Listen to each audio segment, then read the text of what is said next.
Good afternoon every one. രാവിലെ ഫർമി അവതരിപ്പിച്ച സബ്ജക്റ്റുമായിട്ട് ഒരു ചെറിയ കണക്ഷനുള്ള അതിൻ്റെ ഒരു ഏകദേശം കണ്ടിന്യൂഷനാണ് ഇവിടെ ചെയ്യാൻ പോകുന്നത്. പക്ഷേ ഞാൻ ജനറ്റിക് ഡീറ്റെയിൽസിലേക്ക് കടക്കുന്നില്ല, കൂടുതലും ബയോളജിക്കലായിട്ടുള്ള ഡീറ്റെയിൽസ് വെച്ചാണ് അവതരിപ്പിക്കാൻ പോകുന്നത്. ഇണജീവിതത്തിൻ്റെ ചരിത്രം.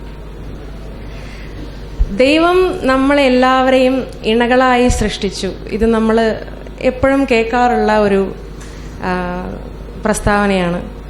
അതിന് ദൈവാസ്തിത്വത്തിൻ്റെ തെളിവായിട്ട് ലൈംഗികതയുടെ സങ്കീർണത എപ്പോഴും എടുത്തു കാണിക്കാറുണ്ട്.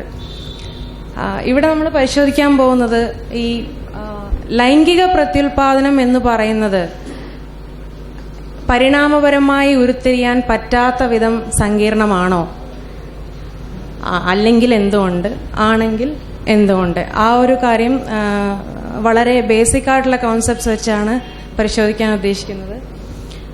ബയോളജി മുഖ്യ വിഷയമായി പഠിച്ചിട്ടുള്ളവർക്ക് ഇത് റിപ്പറ്റേഷനായിട്ടും വളരെ ഹൈ ലെവൽ ഓവർവ്യൂ ആയിട്ടൊക്കെ തോന്നിയെന്നിരിക്കും. ഇവിടെയുള്ള സമയപരിമിതിയുണ്ട്. അതുമാത്രമല്ല, ഇവിടെയുള്ള എല്ലാവരും ബയോളജിക്കാരല്ലാത്തതുകൊണ്ടും തൽക്കാലം ഒരു ഹൈ ലെവലിൽ തന്നെ നിർത്താനേ പറ്റുള്ളൂ. കൂടുതൽ ചോദ്യങ്ങളുണ്ടെങ്കിൽ നമുക്ക് പിന്നീട് ഡിസ്കസ് ചെയ്യാം. ഇനി ഇതിലേക്ക് കടക്കുന്നതിന് മുമ്പ് ഫോണ്ടിനൊരു ചെറിയ പ്രശ്നമുണ്ട്. ചില്ലക്ഷരങ്ങൾ വൃത്തിയായിട്ട് വരുന്നില്ല, ക്ഷമിക്കണം. ജീവൻ പ്രത്യുൽപാദനം എന്ന് പറയുന്നത് ജീവന്റെ പ്രത്യേകതകളിൽ ഒന്നായിട്ട് കണക്കാക്കപ്പെടുന്ന ഒന്നാണ്. അതിൽ പ്രധാനപ്പെട്ട ഇതെല്ലാം രാവിലെ കവർ ചെയ്തിട്ടുള്ളതാണ്. കമ്പോസ്റ്റ് ഓഫ് സെൽസ്, വളർച്ചയുണ്ടാവും, metabolism, response to external stimuli, പിന്നെ regulation of internal environment, reproduction, adaptation to environment over the time. ഇതിൽ ഏറ്റവും അവസാനം ഇട്ടിരിക്കുന്ന പ്രത്യുൽപാദനം, റീപ്രൊഡക്ഷൻ മാത്രമാണ് ഇന്ന് നമ്മുടെ ടോപ്പിക്. എന്താണ് പ്രത്യുൽപാദനം? വളരെ ലളിതമായി പറഞ്ഞു കഴിഞ്ഞാൽ സ്വന്തം കോപ്പികളെ ഉണ്ടാക്കുന്ന ജീവികൾ സ്വന്തം കോപ്പികളെ ഉണ്ടാക്കുന്ന ആ ഒരു പ്രക്രിയക്കാണ് നമ്മൾ പ്രത്യുൽപാദനം എന്ന് പറയുന്നത്. പ്രത്യുൽപാദനം രണ്ട് തരത്തിലുണ്ട്. ഒന്ന് അലൈംഗിക പ്രത്യുൽപാദനം, അസെക്ഷൽ റീപ്രൊഡക്ഷൻ. ഒന്ന് ലൈംഗിക പ്രത്യുൽപാദനം, സെക്ഷൽ റീപ്രൊഡക്ഷൻ. ഇതിൻ്റെ വ്യത്യാസം ആർക്കെങ്കിലും പറയാമോ? എനിവൺ? ഓക്കെ. അസെക്ഷൽ റീപ്രൊഡക്ഷൻ എന്ന് പറഞ്ഞു കഴിഞ്ഞാൽ പൊതുവെ ഉണ്ടാകുന്ന ഓഫ് സ്പ്രിങ്സ് പാരന്റ് ഓർഗാനിസത്തിന്റെ എക്സാക്ട് ജനറ്റിക് കോപ്പീസ് ആയിരിക്കും. എന്ന് വെച്ചാൽ എങ്ങനെയാണോ ആ ഒരു ഒറിജിനലി ഉള്ള ഓർഗാനിസത്തിന്റെ ജനറ്റിക് കോഡ്, അതിൻ്റെ ഒരു ക്ലോണാണ് അടുത്ത തലമുറയിൽ ഉണ്ടാവുന്നത്. വ്യത്യാസങ്ങൾ ഉണ്ടാവില്ല. ഒരേ സെൽ വിഭജിച്ച് അതിൻ്റെ തന്നെ രണ്ട് കോപ്പികൾ ഉണ്ടാകുന്നതാണ് അസെക്ഷൽ റീപ്രൊഡക്ഷൻ. സെക്ഷൽ റീപ്രൊഡക്ഷൻ എന്ന് പറയുമ്പോൾ എല്ലാവരുടെയും മനസ്സിൽ പെട്ടെന്ന് വരാം അതിൻ്റെ ഏറ്റവും കോംപ്ലക്സ് ആയിട്ടുള്ള മനുഷ്യനെ പോലുള്ള ജീവികളിലുള്ള കോംപ്ലക്സ് ആയിട്ടുള്ള ലൈംഗിക സ്വഭാവങ്ങളും രീതികളൊക്കെ ആയിരിക്കും. പക്ഷേ അത്രയ്ക്കൊക്കെ പോകുന്നതിന് മുമ്പ് നമുക്കതിൻ്റെ വളരെ ബേസിക് ആയിട്ടുള്ള മെക്കാനിസം ഒന്ന് പരിശോധിക്കാം. സെക്ഷൽ റീപ്രൊഡക്ഷൻ എന്ന് പറഞ്ഞാൽ ഇത്രയേ ഉള്ളൂ. ഒരു ജീവിയുടെ എക്സാക്ട് ജനറ്റിക് കോപ്പീസ് ഉണ്ടാവുന്നതിന് പകരം രണ്ട് ജീവികളുടെ ജനിതക കോഡുകൾ തമ്മിൽ മിക്സായി അല്പം വ്യത്യാസമുള്ള ഒരു ജനറ്റിക്കലി യുണീക്ക് ആയിട്ടുള്ള പുതിയൊരു ഓർഗാനിസം ഉണ്ടാവുന്നതിനെയാണ് സെക്ഷൽ റീപ്രൊഡക്ഷൻ എന്ന് പറയുന്നത്. അതിന് പലതരത്തിലുള്ള ജീവികളിൽ പലതര ബിഹേവിയർ കാണാം. നമുക്ക് അതിൻ്റെ വളരെ ബേസിക് ആയിട്ടുള്ള കോശത്തിൻ്റെ ലെവലിലുള്ള ആ ഒരു മെക്കാനിസത്തിലേക്ക് നമുക്ക് കടക്കാം. അതിനു മുമ്പ് രണ്ട് തരത്തിലുള്ള ജീവികളെ പറ്റി പറയണം. ഒന്ന് പ്രോകാരിയോട്ട്, ഒന്ന് യൂകാരിയോട്ട്. പ്രോകാരിയോട്ട് എന്ന് പറയുന്നത് കൂടുതലും ഏകകോശ ജീവികളാണ്. ചില മൈക്സോ ബാക്ടീരിയ, ഈ മണ്ണിൽ കണ്ടുവരുന്ന ബാക്ടീരിയ പോലുള്ളവ ലൈഫ് സ്റ്റേജസിൽ ചിലത് മൾട്ടി സെല്ലുലർ സ്റ്റേജസ് ആണെങ്കിലും അതിൻ്റെ ബേസിക് ആയിട്ടുള്ള സ്വഭാവം ഒരൊറ്റ കോശം ഉള്ള ജീവി എന്നുള്ളതാണ്. അതുപോലെ സൈനോ ബാക്ടീരിയ കോളനികൾ ഫോം ചെയ്യാറുണ്ട്. പക്ഷെ അതൊരു ടിപ്പിക്കൽ മൾട്ടി സെല്ലുലർ മെക്കാനിസം അല്ലെങ്കിലും ഒരുപാട് കോശങ്ങൾ കൂടിച്ചേർന്നൊരു കോളനി ആവുന്നതുകൊണ്ട് വേണമെങ്കിൽ അങ്ങനെ കൺസിഡർ ചെയ്യാം. ബാക്ടീരിയ, ആർക്കിയ, ഇതെല്ലാം പ്രോകാരിയോട്ടുകളാണ്. പ്രോകാരിയോട്ടുകളിൽ അലൈംഗിക പ്രത്യുൽപാദനം മാത്രമേ ഉള്ളൂ. ബാക്ടീരിയ സെക്ഷൽ റീപ്രൊഡക്ഷൻ എന്നൊരു പ്രോസസ് ഇല്ല.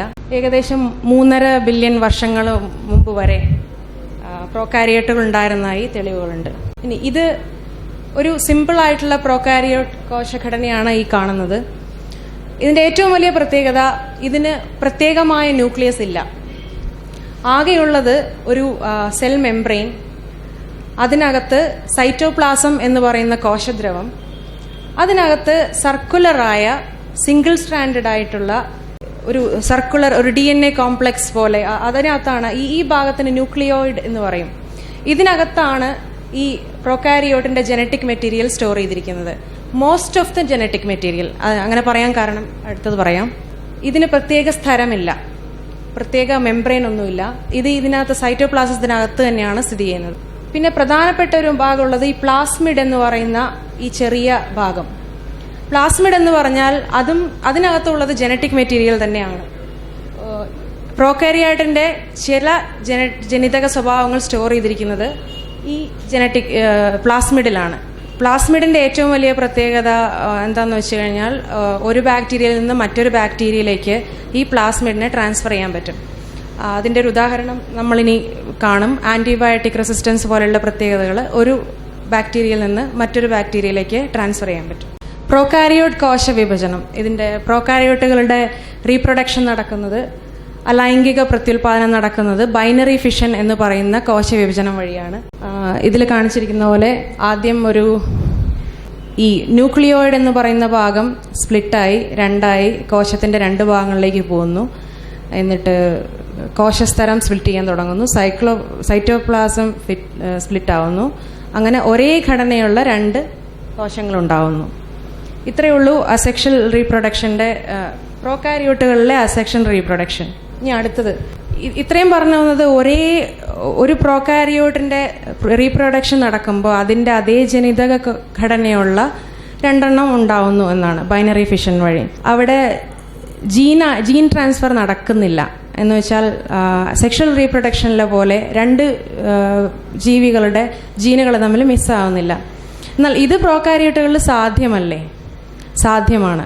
അതിന് പറയുന്ന പേരാണ് horizontal gene transfer as oppose to vertical gene transfer. Vertical gene transfer ഒരു തലമുറയിൽ നിന്ന് മറ്റൊരു തലമുറയിലേക്ക് ജീനുകൾ കൈമാറ്റം ചെയ്യപ്പെടുന്നതാണ് vertical gene transfer.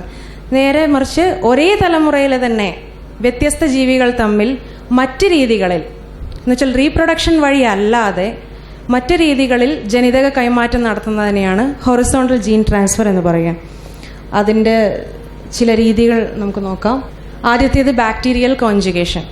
Bacterial conjugation ഈ ചിത്രത്തിൽ കാണിച്ചിട്ടുള്ള പോലെ രണ്ട് ബാക്ടീരിയകൾ തമ്മിൽ ഡയറക്റ്റ് കോണ്ടാക്റ്റ് വഴിയോ അല്ലെങ്കിൽ ഒരു ബ്രിഡ്ജ് പോലുള്ള കണക്ഷൻ വഴി, ഇത് ഒരു പ്ലാസ്മിഡ് നേരത്തെ പറഞ്ഞത് ഓർമ്മയുണ്ടല്ലോ, ക്രോമസോമൽ DNA-ലല്ലാതെ വ്യത്യസ്തമായി കുറച്ച് ജനറ്റിക് മെറ്റീരിയൽസ് സ്റ്റോർ ചെയ്തിരിക്കുന്ന സ്ഥലമാണ് പ്ലാസ്മിഡ്. ഈ പ്ലാസ്മിഡ് ഈ കണക്ഷൻ വഴി സ്പ്ലിറ്റായി അടുത്ത ബാക്ടീരിയയിലേക്ക് അതിൻ്റെ ഒരു കോപ്പി അടുത്ത ബാക്ടീരിയയിലേക്ക് പോകുന്നു. ആൻറ്റിബയോട്ടിക് റെസിസ്റ്റൻസ് എല്ലാം ഇങ്ങനെ ട്രാൻസ്ഫർ ചെയ്യപ്പെടാം എന്നാണ് പറയുന്നത്. ബാക്ടീരിയൽ കോൺജുഗേഷൻ എന്ന് പറയുന്ന ഈ പ്രോസസ്സാണ് ജീവികൾ തമ്മിലുള്ള ജനിതക കൈമാറ്റത്തിൻ്റെ ആദ്യത്തെ സ്റ്റെപ്പുകളിൽ ഒന്നായിട്ട് പറയുന്നത്. അടുത്തത് ട്രാൻസ്ഫോർമേഷൻ. ട്രാൻസ്ഫോർമേഷൻ എന്ന് പറഞ്ഞാൽ നേരത്തെ നമ്മൾ കണ്ടത് ബാക്ടീരിയകൾ തമ്മിലുള്ള ഡയറക്റ്റ് കോണ്ടാക്ട് വഴി ജനറ്റിക് മെറ്റീരിയൽ കൈമാറ്റം ചെയ്യുന്നതാണ്. ഇവിടെ ഡയറക്റ്റ് കോണ്ടാക്ട് ഇല്ലാതെ ചുറ്റുപാടുകളിൽ നിന്ന് DNA ഫ്രാഗ്മെന്റ് സ്വീകരിച്ച് അബ്സോർബ് ചെയ്ത് സ്വന്തം ജനിതഘടനയുടെ ഭാഗമാക്കുന്ന ആ പ്രക്രിയയാണ് ട്രാൻസ്ഫോർമേഷൻ എന്ന് പറയുന്നത്. ഇത് ലാബിൽ കൃത്രിമമായിട്ട് ചെയ്യാറുണ്ട്. ഇതിന് അങ്ങനെ ചെയ്യുമ്പം ട്രാൻസ്ഫെക്ഷൻ എന്ന് പറയും. വേറൊന്ന് ട്രാൻസ്ഡക്ഷൻ. ഇതും മോളിക്കുലർ ബയോളജിസ്റ്റ് സ്ഥിരമായിട്ട് ഉപയോഗിക്കുന്ന ഒരു മെത്തേഡാണ്. ഒരു വൈറസ് വഴി, അത് നേരത്തെ ആരോ ഒരു ചോദ്യം ചോദിച്ചിരുന്നു, വൈറസ് എന്ന് പറയുന്നത് എങ്ങനെയുള്ള ജീവിയാണ്, ജീവനാണോ? വൈറസ് സ്വന്തമായിട്ടൊരു കോശഘടന ഇല്ലാത്ത ഒരു ഓർഗാനിസമാണ്. അതിനെ ഓർഗാനിസം എന്ന് തന്നെ വിളിക്കാമോ എന്നറിയില്ല. വൈറസ് എന്താ ചെയ്യുന്നതെന്ന് വെച്ചാൽ അതൊരു പാരസൈറ്റ് പോലെയാണ്. ഒരു നമ്മുടെ ജനറൽ യൂസേജിൽ പറഞ്ഞാൽ ഒരുതരം പാരസൈറ്റാണ്. മറ്റൊരു കോശത്തിൽ കടന്നു കയറി അത് വെച്ച് മൾട്ടിപ്ലൈ ചെയ്യുന്ന ഒരു ഒന്നാണ് വൈറസ്. ഈ വൈറസുകൾ വഴി ജനറ്റിക് മെറ്റീരിയൽ ഒരു ബാക്ടീരിയയിൽ നിന്ന് വേറൊരു ബാക്ടീരിയയിലേക്ക് ട്രാൻസ്ഫർ ചെയ്യാം. ഇതിനെയാണ് ട്രാൻസ്ഡക്ഷൻ എന്ന് പറയുന്നത്. ഈ കണ്ട മൂന്ന് കാര്യങ്ങളും ഹൊറിസോണ്ടൽ ജീൻ ട്രാൻസ്ഫർ ആണ്. ഇവിടെ റീപ്രൊഡക്ഷൻ ഇൻവോൾവ് അല്ല. ഇങ്ങനെ ഈ തരത്തിൽ ജനറ്റിക് മെറ്റീരിയൽ ട്രാൻസ്ഫർ ചെയ്ത ബാക്ടീരിയ വീണ്ടും റീപ്രൊഡ്യൂസ് ചെയ്യുന്നത് അസെക്ഷൽ ആയിട്ട് തന്നെയാണ്. എന്ന് വെച്ചാൽ ബൈനറി ഫിഷൻ വഴി രണ്ടായി സ്പ്ലിറ്റ് ചെയ്ത്.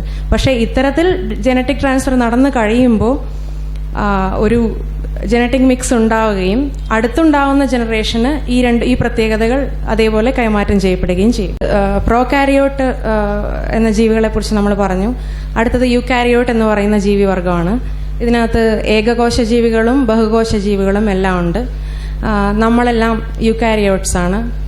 സസ്യങ്ങൾ, മൃഗങ്ങൾ, ഫംഗൈ, അങ്ങനെ ഉള്ള പ്രോട്ടസ്, ഇതെല്ലാം യൂകാരിയോട്സിൽ വരുന്ന സ്പീഷീസാണ്.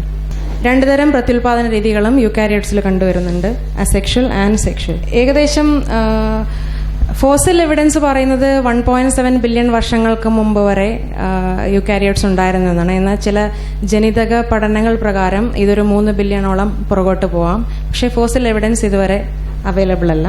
ഇത് ഒരു യൂകാരിയോട്ടിന്റെ കോശഘടനയാണ്. നേരത്തെ പറഞ്ഞ പ്രോകാരിയോട്ടിലെ പ്രധാന വ്യത്യാസം ഇവിടെ കാണാം. ഈ DNA-ക്ക് ഒരു കവറുണ്ട്, ഒരു മെംബ്രെയിൻ ഉണ്ട്. ഇങ്ങനെ ഒരു പ്രത്യേക സെൽ മെംബ്രെയിനുള്ള ന്യൂക്ലിയസ് ഉള്ള കോശങ്ങളാണ് എല്ലാ യൂകാരിയോട്ടുകളുടേതും. ഇതിനകത്ത് ഉള്ള ദ്രവത്തിന് ന്യൂക്ലിയോപ്ലാസം എന്ന് പറയും, പുറത്തുള്ളതിന് സൈറ്റോപ്ലാസം എന്ന് പറയും. വേറെ രണ്ട് പ്രത്യേകതകൾ ഇതുപോലുള്ള മൈറ്റോകോൺട്രിയൻ, ക്ലോറോപ്ലാസ്റ്റ് തുടങ്ങിയ അഡീഷണൽ ജനറ്റിക്, നേരത്തെ അവിടെ നമ്മൾ പ്ലാസ്മിഡ് കണ്ടതുപോലെ ഇതും അഡീഷണൽ ജനറ്റിക് മെറ്റീരിയലാണ്. ഇതും പ്രത്യേക സ്ഥലം, ഒരു സ്പെഷ്യൽ മെംബ്രെയിൻ കൊണ്ട് മൂടപ്പെട്ടതാണ്. മൈറ്റോകോൺട്രിയൻ എന്താണെന്ന് നമുക്ക് പറയാം. ഇതിന്റെ DNA-യുടെ പ്രത്യേകത, ഇത് ഡബിൾ സ്ട്രാൻഡഡ് ആണ്, മൾട്ടിപ്പിൾ ആണ്. പ്രോകാരിയോട്ടുള്ള പോലെ അത്ര സിമ്പിൾ ആയിട്ടുള്ള ഘടനയല്ല. അടുത്തത് മൈറ്റോകോൺട്രിയൻ. മൈറ്റോകോൺട്രിയൻ എന്ന് പറയുന്നത് യൂകാരിയോട്സിൽ പൊതുവെ cell death, cell division, cell cycle മുതലായ പല കാര്യങ്ങളിലും ഇൻവോൾവ് ആയിട്ടുള്ള, അതിനകത്തുള്ളത് ജനറ്റിക് മെറ്റീരിയൽ തന്നെയാണ്.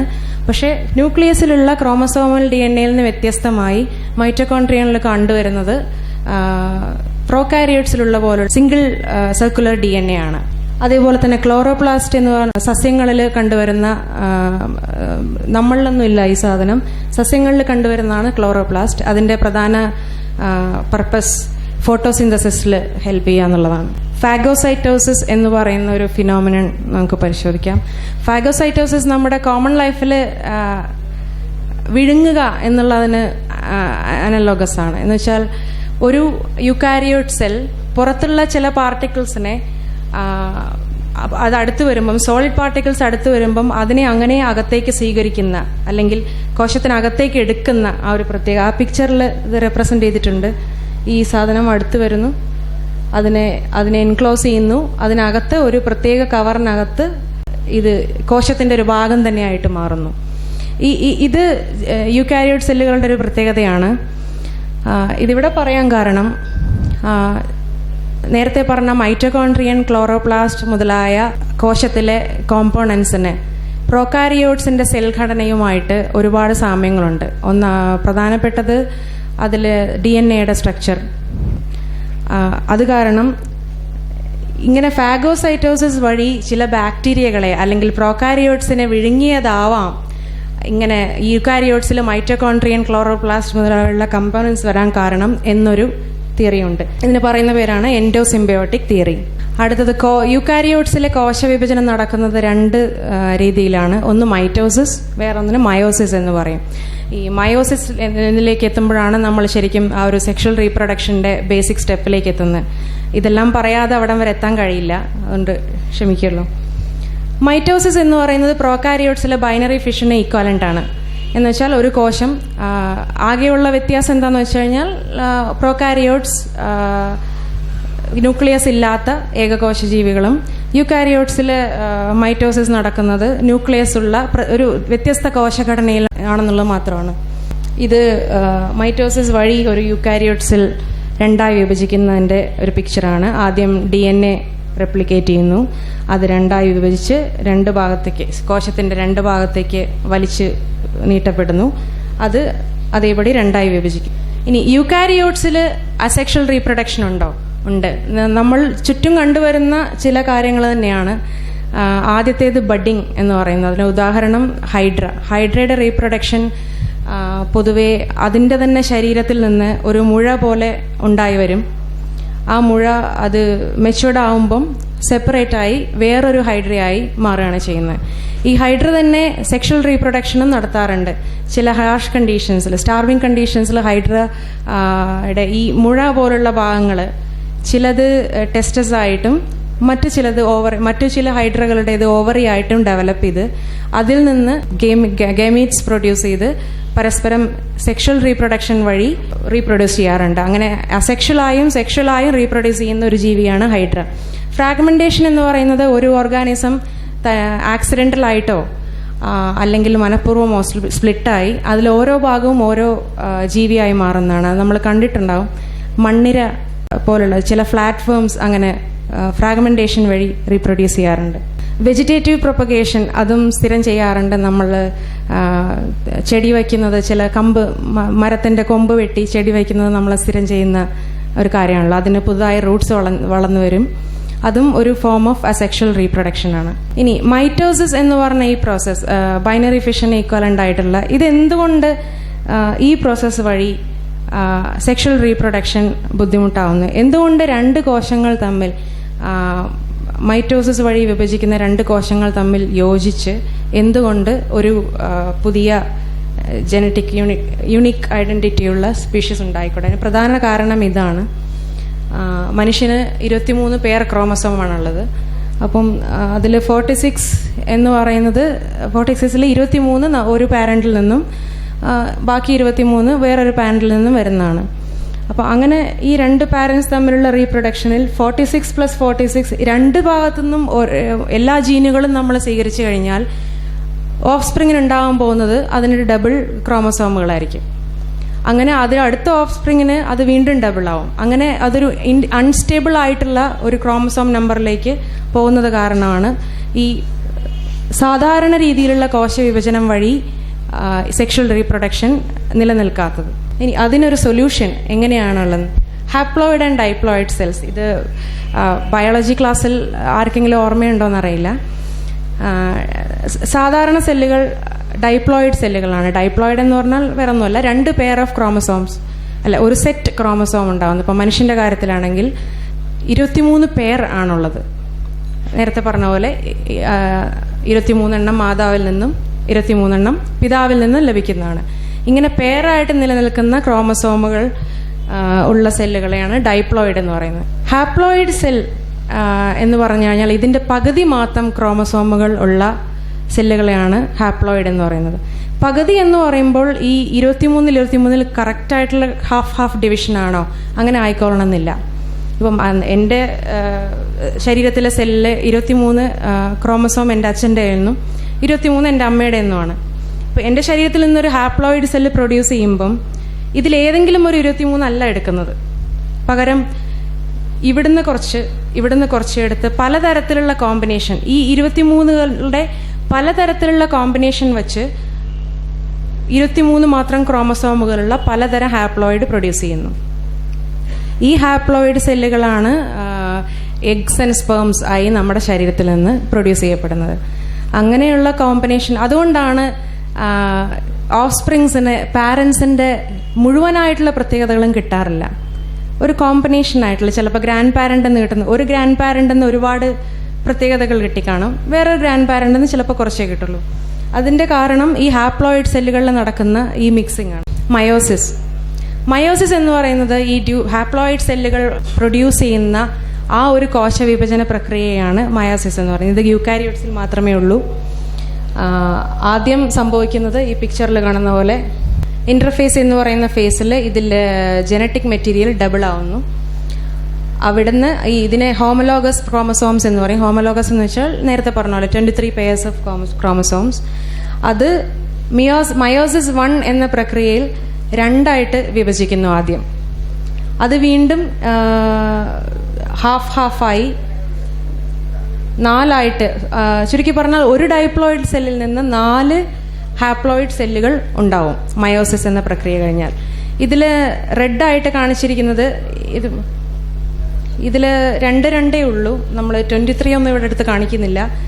ഇത് രണ്ടും ഈ ഓർഗാനിസത്തിൻ്റെ ഒരു പാരന്റിൽ നിന്നും, ചുവപ്പ് നിറത്തിൽ കാണുന്നത് അതേ ഓർഗാനിസത്തിൻ്റെ മറ്റു പാരന്റിൽ നിന്നും കിട്ടിയ ക്രോമസോമുകളാണ്. അത് മയോസിസ് വഴി മിക്സ് ആവുമ്പം ഇതിൽ ഈക്വൽ ആയിട്ടല്ല ഇത് മിക്സ് ആവുന്നത്. കാണുന്നുണ്ടല്ലോ, പല കോമ്പിനേഷനാണ് ഇത് മിക്സ് ആവുന്നത്. ചിലതിൽ റെഡിൻ്റെ ഇത് കൂടുതലാണ്, ചിലതിൽ വൈറ്റ് കൂടുതലാണ്, ചിലതിൽ രണ്ടും ഏകദേശം ഈക്വലാണ്. അപ്പോൾ ഇങ്ങനെ പലതരത്തിലുള്ള കോമ്പിനേഷൻസ് 4 ഇവിടെ പ്രൊഡ്യൂസ് ആവുന്നുണ്ട്. 4 മാത്രമല്ല പ്രൊഡ്യൂസ് ആവുന്നത്, ഒരു കോശത്തിൽ നിന്ന് 4 ഉണ്ടാവുന്നു.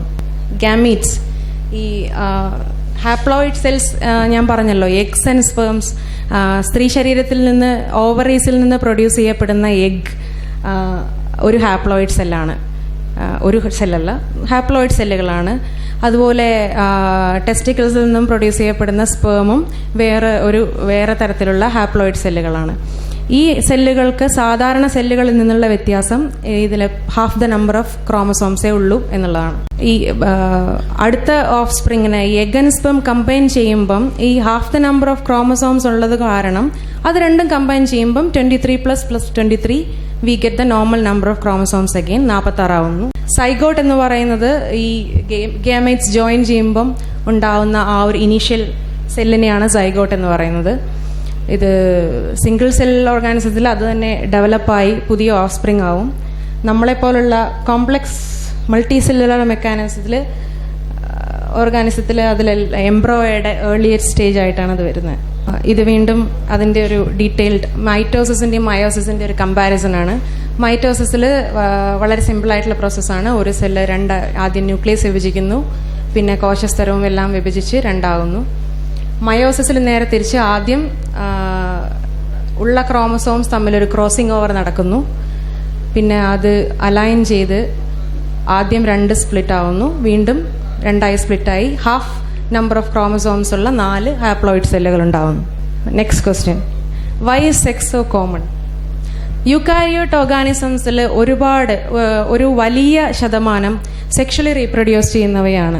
നേരത്തെ പറഞ്ഞ ബാക്ടീരിയൽ കോൺജുഗേഷൻ, ട്രാൻസ്ഡക്ഷൻ മുതലായ മെക്കാനിസം ഇതുപോലെ സെക്ഷൽ റീപ്രൊഡക്ഷൻ അല്ലെങ്കിലും ജനറ്റിക് മിക്സിങ്ങിനുള്ള മറ്റൊരു വഴിയാണ്. അതുപോലെ ഹാർഷ് കണ്ടീഷൻസിൽ ചില ഈസ്റ്റ്, ഹൈഡ്ര പോലെയുള്ള ഓർഗാനിസംസ് സെക്ഷൽ റീപ്രൊഡക്ഷനിലേക്ക് കൺവേർട്ട് ചെയ്യുന്നുണ്ട്. രണ്ട് തരത്തിലും റീപ്രൊഡ്യൂസ് ചെയ്യാൻ കഴിയുന്ന ജീവികളുണ്ട്.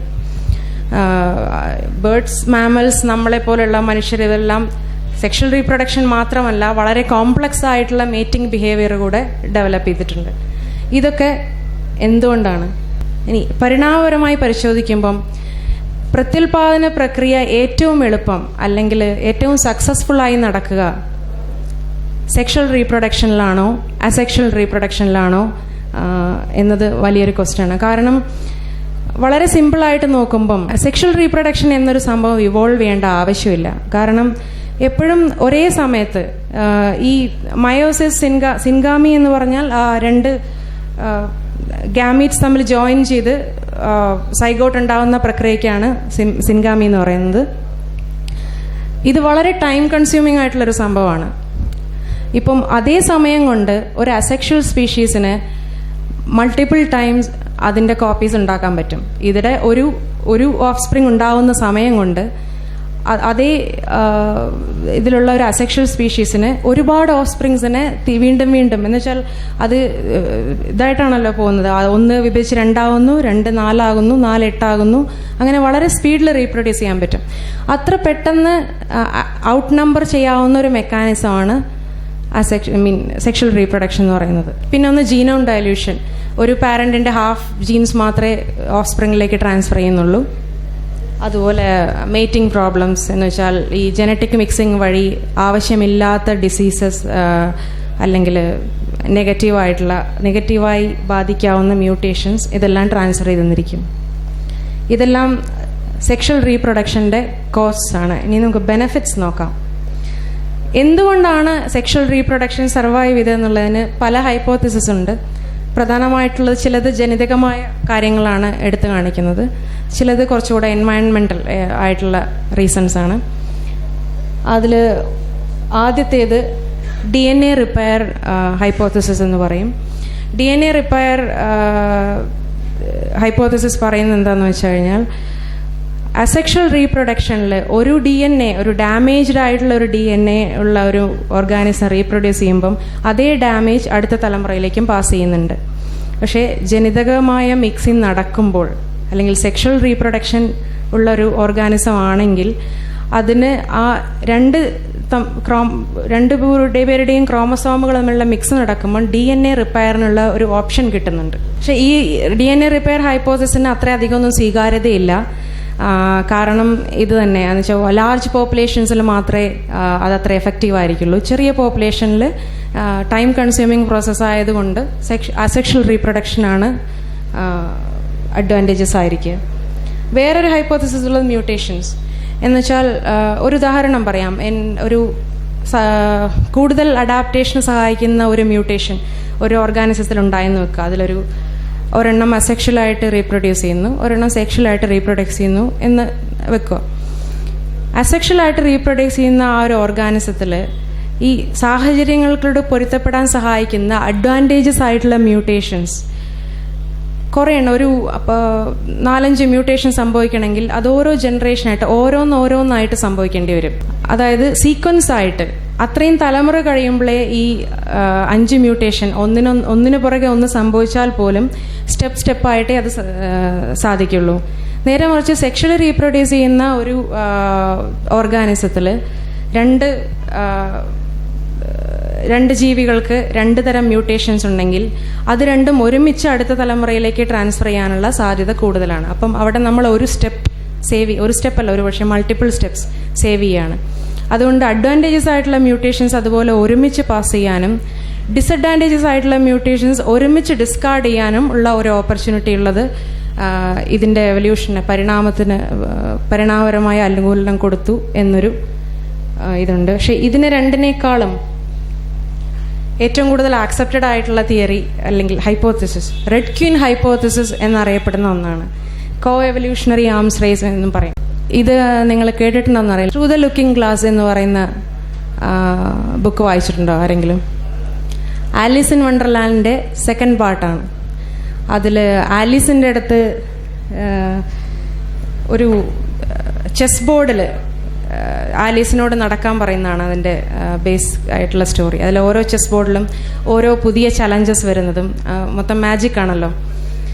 അപ്പം എത്ര കഴിഞ്ഞാലും പഴയ എഫേർട്ട് മാത്രം എടുത്താൽ പോരാ, ഒരു സ്റ്റെപ്പ് എടുക്കുന്ന എഫേർട്ടിൻ്റെ എത്രയോ ഇരട്ടി എഫേർട്ട് അടുത്ത സ്റ്റെപ്പ് എടുക്കാൻ എടുക്കുന്നു. അപ്പോൾ അതിനകത്ത് റെഡ് ക്വീൻ വന്ന് ആലീസിനോട് പറയുന്ന ഡയലോഗാണിത്. Now here you see it takes all the running you can do to stay in the same place. ഒരേ സ്ഥലത്ത് ഒരേ അഡ്വാൻറ്റേജസ് ആയിട്ടുള്ള പൊസിഷനിൽ എന്ന് നമുക്ക് പറയാം നിൽക്കണമെങ്കിൽ ഓരോ നിമിഷവും മുമ്പുള്ളതിനേക്കാൾ കൂടുതൽ എഫേർട്ട് എടുക്കേണ്ടി വരും, കൂടുതൽ ഓടേണ്ടി വരും, ഒരേ ഇടത്ത് നിൽക്കാൻ വേണ്ടി കൂടുതൽ ഓടേണ്ടി വരും. അത് ഈ കോണ്ടെക്സ്റ്റിൽ നമ്മൾ അപ്ലൈ ചെയ്ത് കഴിഞ്ഞാൽ ഈ പറയുന്ന തിയറി ഇവിടെ വായിക്കാം. Organisms must constantly adapt and evolve, not merely for reproductive success but also for mere survival against competing opposing organisms in an ever changing environment എപ്പോഴും ചേഞ്ച് ചെയ്തുകൊണ്ടിരിക്കുന്ന ഒന്നാണ്. പിന്നെ അതുപോലെയുള്ള ഓർഗാനിസംസ്, പാരസൈറ്റുകളും പാത്തോജനുകളും എല്ലാം ഉള്ള ഒരു എൻവയൺമെൻറ്റിലാണ് ഈ ബാക്കിയുള്ള ഓർഗാനിസംസ് സ്ട്രഗിൾ ചെയ്യുന്നത്. അപ്പം ഈ രണ്ട് പാരസൈറ്റുകളും പാത്തോജനുകളും ഓരോ സ്റ്റെപ്പിനും ഇവോൾവ് ചെയ്തുകൊണ്ടിരിക്കുകയാണ്. ഇപ്പം നമ്മൾ ഇന്നലെ ഇവിടെ ഹോട്ടലിൽ നമ്മൾ പറഞ്ഞുകൊണ്ടിരുന്നൊരു ജോക്കായിരുന്നു. ജബ്ബാർ മാഷാണ് പറഞ്ഞത്, 50 വർഷം മുമ്പുള്ള കൊതുകല്ല ഇപ്പോഴത്തെ കൊതുക്. 50 വർഷം മുമ്പ് ഫാൻ ഇട്ട് കഴിഞ്ഞാൽ കൊതുക് പോവും. ഇപ്പം അങ്ങനെയല്ല. ഇപ്പം കൊതുക് തിരി കത്തിച്ച് വെച്ചിട്ട് കാര്യമില്ല, അതിനോട് അത് അഡാപ്റ്റ് ചെയ്ത് കഴിഞ്ഞു. ഇപ്പം ആ സാധനം വെച്ചിട്ട് കാര്യമില്ല. അങ്ങനെ പുതുതായി ഓരോ മെത്തേഡ് കണ്ടുപിടിച്ചാലേ നമുക്ക് ഈ കൊതുകിൽ നിന്ന് രക്ഷപ്പെടാൻ പറ്റുന്നുള്ളൂ. അതുപോലെ ഈ ജീവികൾക്കും ഉള്ളൊരു പ്രത്യേകത എന്താണെന്ന് വെച്ചാൽ, പാരസൈറ്റുകളിൽ നിന്നും പാത്തോജനുകളിൽ നിന്നും രക്ഷപ്പെടണമെങ്കിൽ അവ ഇവോൾവ് ചെയ്യുന്ന അതേ സ്പീഡിലോ അതിനേക്കാൾ കൂടുതൽ സ്പീഡിലോ ഇവയ്ക്കും ഇവോൾവ് ചെയ്യേണ്ടി വരും. അങ്ങനെ ഉള്ള എവല്യൂഷൻ നടക്കണമെങ്കിൽ ജനറ്റിക് മിക്സിംഗ് വളരെ സ്പീഡിൽ നടക്കണം. അസെക്ഷൽ റീപ്രൊഡക്ഷനിൽ ഈ ജനറ്റിക് മിക്സിംഗ് നടക്കാനുള്ള സാധ്യത വളരെ കുറവാണ്. കാരണം ഒരേ കോപ്പിയാണ്. ഈ ആലീസ് ഒരേ സ്പീഡിലാണ് ഓടുന്നത്. അപ്പോൾ ഒരേ സ്പീഡിൽ എത്തിക്കഴിഞ്ഞാൽ പിന്നോക്കം പോവുകയല്ലാതെ അതേ സ്ഥലത്ത് നിൽക്കാൻ പറ്റില്ല. അതേ സ്ഥലത്ത് മിയർ സർവൈവൽ എന്ന് പറയുന്ന ഒരു സിറ്റുവേഷന് വേണ്ടി തന്നെ ജീവികൾക്ക് ഇപ്പോഴുള്ളതിനേക്കാൾ കൂടുതൽ പ്രത്യേകതകൾ, കൂടുതൽ ജനിതകമായ പ്രത്യേകതകൾ ഉണ്ടാവേണ്ടി വരും. അങ്ങനെയുള്ള ജനറ്റിക് മിക്സിംഗ് പോലുള്ള കാര്യങ്ങൾ അതിൽ കൂടുതൽ സഹായിക്കുന്നത് കൊണ്ടാണ്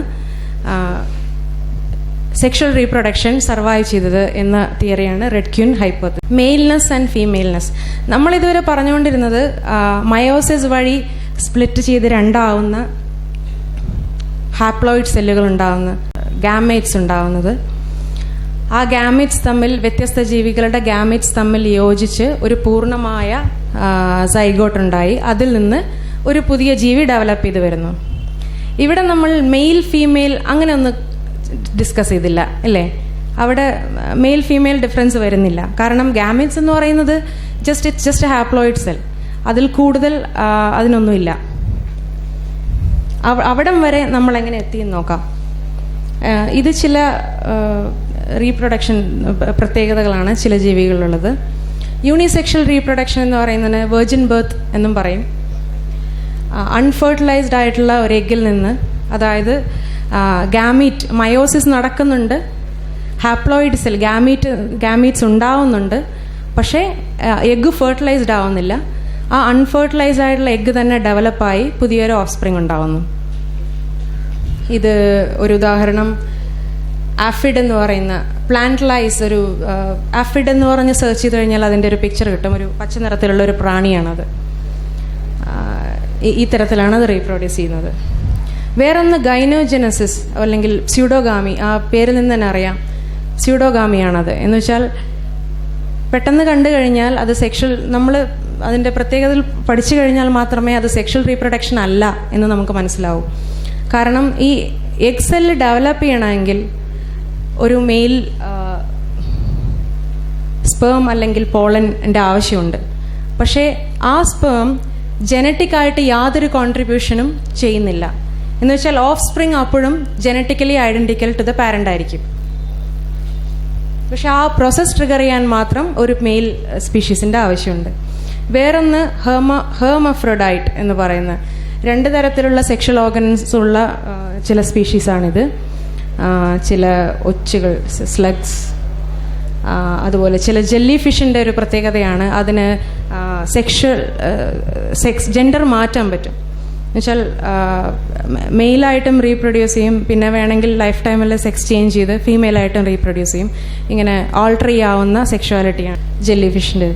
ഇനി മെയിൽ ആൻഡ് ഫീമെയിൽനെസ് എങ്ങനെ ഇവോൾവ് ചെയ്തു എന്ന്, ആദ്യത്തെ ഏർലിയർ യൂക്കാരിയോട്സിൽ നമ്മൾ പറഞ്ഞതുപോലെ മെയിൽ ആൻഡ് ഫീമെയിൽ എന്ന് ഐഡൻറ്റിഫൈ ചെയ്യാനുള്ള ഇതില്ല. കാരണം മയോസിസ് വഴി പ്രൊഡ്യൂസ് ചെയ്യുന്നത് സിംപ്ലി കുറേ ഹാപ്ലോയിഡ് സെൽസ് ഉണ്ടാവുന്നു എന്നതിൽ കവിഞ്ഞ് അതിലൊന്നുമില്ല. അടുത്ത സ്റ്റെപ്പ് ഐസോഗാമി എന്ന് പറയുന്നത് ഇതിനെയാണ്. എന്ന് വെച്ചാൽ ഈ ഗാമീസ് തമ്മിൽ മെയിൽ ഏതാണ് ഫീമെയിൽ ഏതാണെന്ന് നമുക്ക് തിരിച്ചറിയാൻ കഴിയില്ല. സൈസ് ആൻഡ് ഷേപ്പ് സെയിം ആയിരിക്കും, ഹാപ്ലോയിഡ് സെല്ലുകളായിരിക്കും.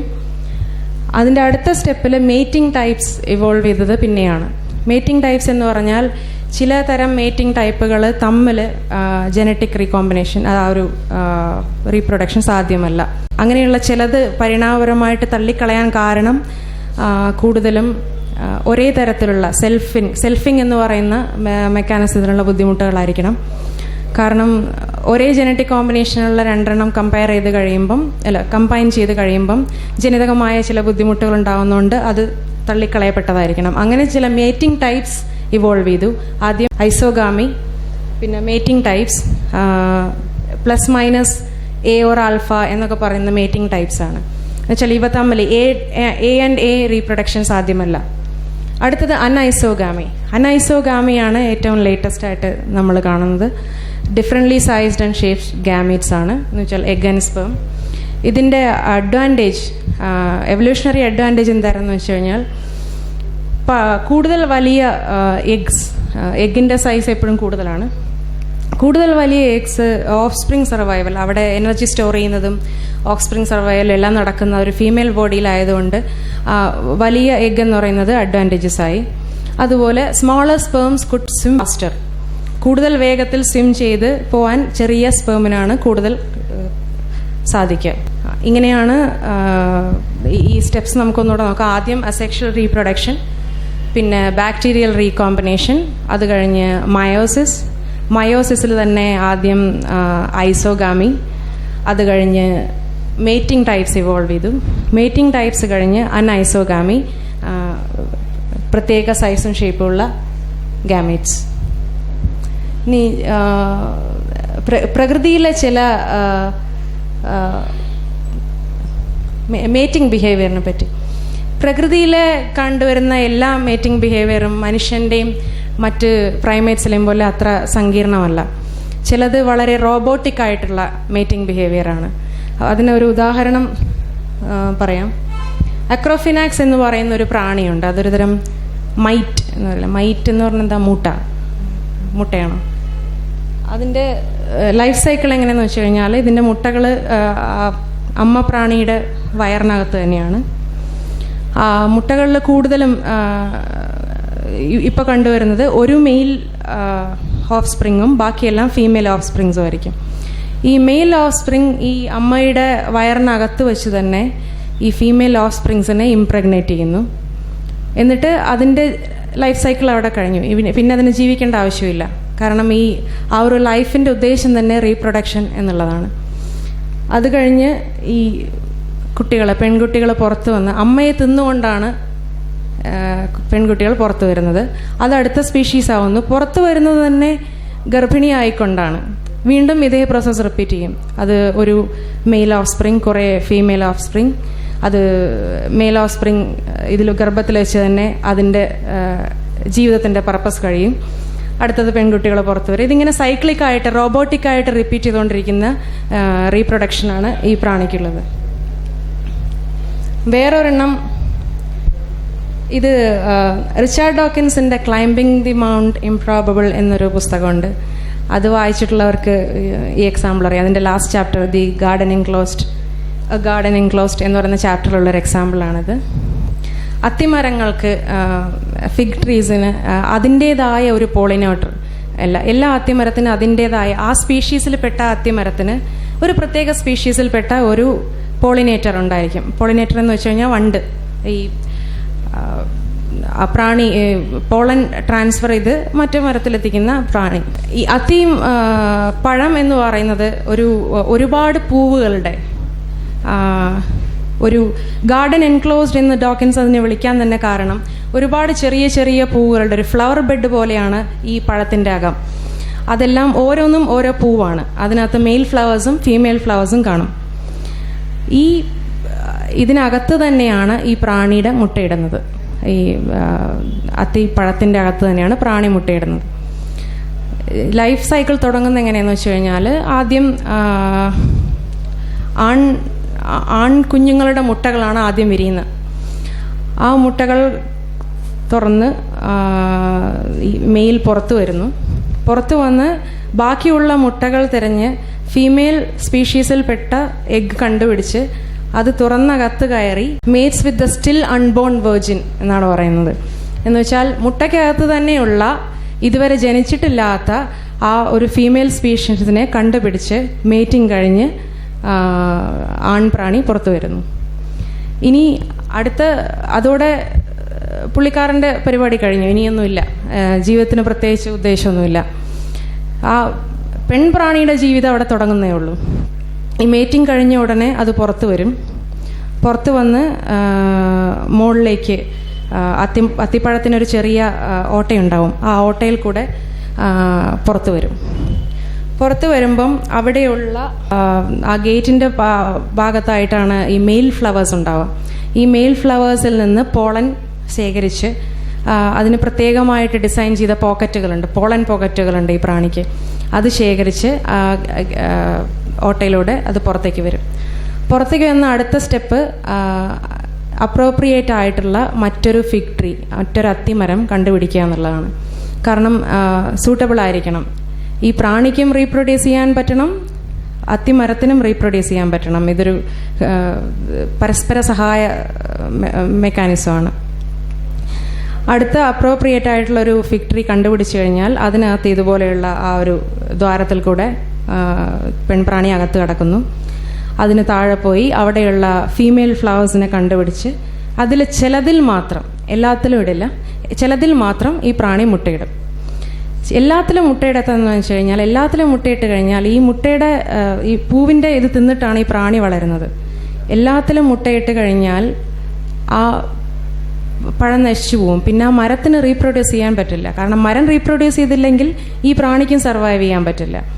അപ്പോൾ ചിലതിൽ മാത്രം മുട്ടയിട്ട് പ്രാണി അതിനകത്ത് തന്നെ ഈ ദ്വാരത്തിലൂടെ അകത്ത് കിടക്കുമ്പോൾ മിക്കവാറും പെൺപ്രാണികളുടെ ചിറകുകൾ ഒടിഞ്ഞു പോവും. വളരെ ഹാൻഡിക്യാപ്ഡായി പോകുന്ന പറയുന്നത്.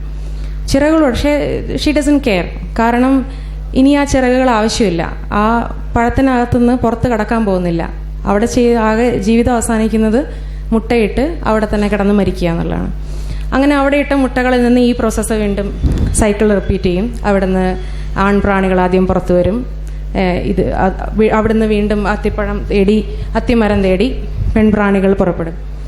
ഇതെല്ലാം വളരെ റോബോട്ടിക്കായ രീതിയിൽ നടക്കുന്ന ഒരു പ്രോഗ്രാം ചെയ്തു വെച്ച പോലെ എന്ന് പറയാവുന്ന ഒരു റോബോട്ടിക്കായി നടക്കുന്ന ഒരു പ്രോസസ്സാണ്. എന്നാൽ കുറച്ചുകൂടെ എവല്യൂഷണറി ട്രീയിൽ നമ്മൾ മേലോട്ട് വരും തോറും വളരെ കോംപ്ലക്സ് ആയിട്ടുള്ള മേറ്റിംഗ് ബിഹേവിയർ കാണാം. ഇപ്പം സെക്ഷൽ സെലക്ഷൻ ഒക്കെ ഇവോൾവ് ചെയ്തത് അങ്ങനെയാണ്. കൂടുതൽ സ്പീഷീസിലെ ഫീമെയിൽസിന് കൂടുതൽ അട്രാക്റ്റീവായിട്ട് തോന്നാവുന്ന, അട്രാക്റ്റീവ് എന്ന് പറഞ്ഞാൽ നമ്മൾ ഉദ്ദേശിക്കുന്ന ഒരു അട്രാക്ഷൻ മാത്രമല്ല, ഒരു സ്പീഷീസിലെ ജീവിക്ക് എന്താണ് അട്രാക്റ്റീവായിട്ട് തോന്നുക എന്ന് നമുക്ക് അത്ര കൃത്യമായിട്ട് പറയാൻ പറ്റിയെന്ന് വരില്ല. അട്രാക്റ്റീവായിട്ട് തോന്നാവുന്ന പ്രത്യേകതകളുള്ള മെയിൽസ് മാത്രം കൂടുതൽ റീപ്രൊഡ്യൂസ് ചെയ്യുകയും അങ്ങനെ ആ ഒരു ജീനുകൾ അടുത്ത തലമുറകളിലേക്ക് കൂടുതൽ കൈമാറ്റം ചെയ്യപ്പെടുകയും ചെയ്തതോടെ സെക്ഷൽ സെലക്ഷൻ വഴി ചില പരിണാമപരമായ ചേഞ്ചുകളുണ്ടായി. ഇപ്പം ഈ പറഞ്ഞ സീക്വൻസ് ആണ് നമ്മൾ ഇത്രയും നേരം പറഞ്ഞുകൊണ്ടിരുന്നത്. അസെക്ഷൽ റീപ്രൊഡക്ഷൻ, പ്രോകാരിയോട്സിലാണെങ്കിൽ ബൈനറി സെൽ ഡിവിഷൻ, യൂകാരിയോട്സിലാണെങ്കിൽ മൈറ്റോസിസ്, പിന്നെ limited recombination in bacteria, conjugation, transformation, ഇതെല്ലാം വഴിയുള്ളത്. അടുത്ത സ്റ്റെപ്പ് മയോസിസ്.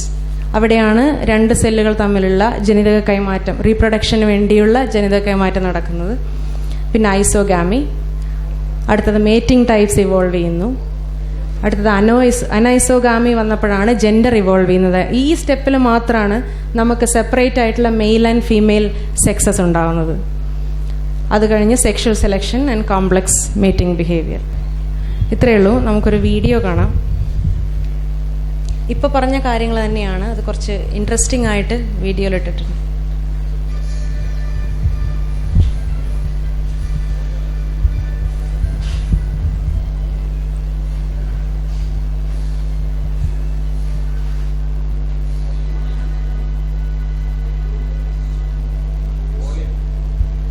മ്യൂസിക് മാത്രമേ ഉള്ളൂ.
ഓക്കെ, ഇതോടെ നമ്മൾ നിർത്തുവാണ്.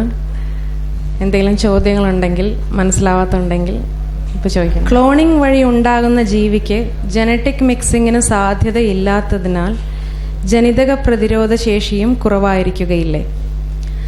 അത് ഡിപ്പെൻസ്. എന്ന് വെച്ചാൽ ജനിതക പ്രതിരോധ, ഞാനൊരു ജനറ്റിക് എക്സ്പേർട്ട് അല്ല, എനിക്കറിയാവുന്ന രീതിയിൽ ഉത്തരം പറയാം. ഈ ജനറ്റിക് മിക്സിംഗ് വഴിയുള്ള അഡ്വാൻറ്റേജ് എന്ന് പറയുന്നത് നമ്മുടെ സാഹചര്യങ്ങളിൽ, ഇവിടെ നേരത്തെ പറഞ്ഞതുപോലെ സാഹചര്യങ്ങളോട് അനുരൂപപ്പെട്ടു പോകാനുള്ള ചില തരത്തിലുള്ള മ്യൂട്ടേഷൻസ് അങ്ങോട്ടും ഇങ്ങോട്ടും പാസ് ചെയ്യാൻ പറ്റും, അടുത്ത തലമുറയിലേക്ക് കൂടുതൽ പാസ് ചെയ്യാൻ പറ്റുക എന്നുള്ളതാണ്. ഇത് കൂടുതൽ ആപ്ലിക്കബിൾ ആ ഒരു ഏർലിയസ്റ്റ് യൂക്കാരിയോട്ടിക് എൻവയൺമെൻറ്റിലാണ്. ഇവിടുത്തെ ഇപ്പം നേരത്തെ പറഞ്ഞ പോലെ എൻ്റെ അതേ ഒരു ക്ലോൺ ഉണ്ടാക്കിക്കഴിഞ്ഞാൽ അതിന് ഞാൻ ജീവിച്ച പോലെ ജീവിക്കാൻ പറ്റുമായിരിക്കും. കാരണം എനിക്കില്ലാത്ത ഒരു ജനിതക പ്രത്യേകത ആവശ്യമുള്ള ഒരു എൻവയൺമെൻറ്റ് വരുമ്പോഴേ ആ ജനിതക പ്രതിരോധ ശേഷിയുടെ പ്രശ്നം വരുന്നുള്ളൂ. അതല്ലാത്ത കൂടുതൽ ആൻസേഴ്സ് ഇവിടെ ജനറ്റിക് എക്സ്പേർട്സ് ഉണ്ടെങ്കിൽ പറയണം. Okay, then thank you every one.